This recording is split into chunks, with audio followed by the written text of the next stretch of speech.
Po dvoboju z Dravo je bilo igrišče z umetno travo v Ljudskem vrtu še prizorišče druge pripravljalne preizkušnje v 3 dneh. Na tekmi NK Maribor CM Celje tokrat nismo videli golov.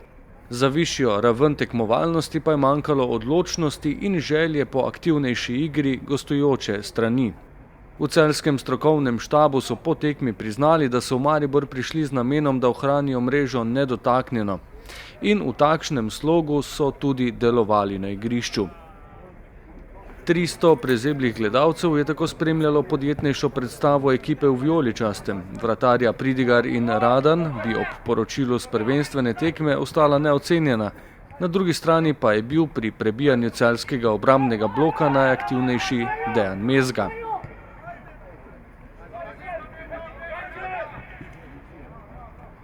Vselej je bil dobro postavljen vratar Mojčinović.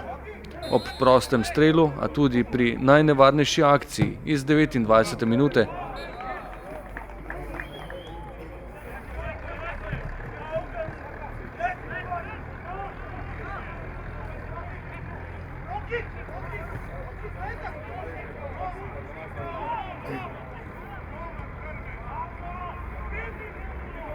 ko je z desne strani podal Majer, poskus Mezge pa je ustavil Mojčinović in žogo odbil v kot.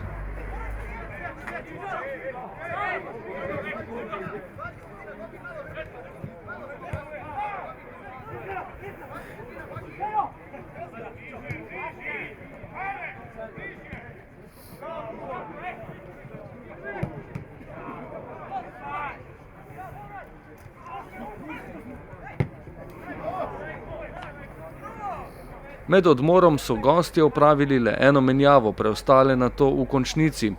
Vendar je tudi nova enajsterica v vijoličastem ohranila pobudo. Za višjo oceno je zmanjkala le kakšna natančnejša podaja pri zaključnih akcijah.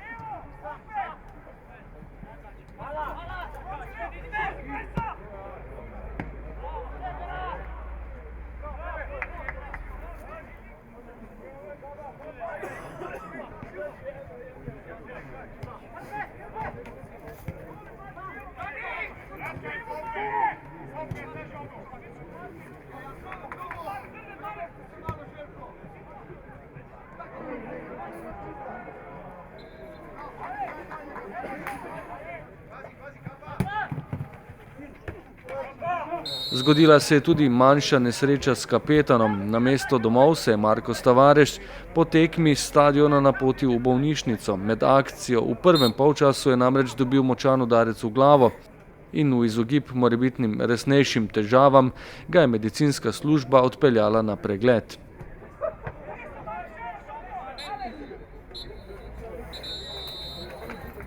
S tem sta prva 2 tedna priprav v domačem okolju končana. V torek moštvo odpotuje na Madeiro, kjer bo potekal osrednji 14-dnevni del vadbe.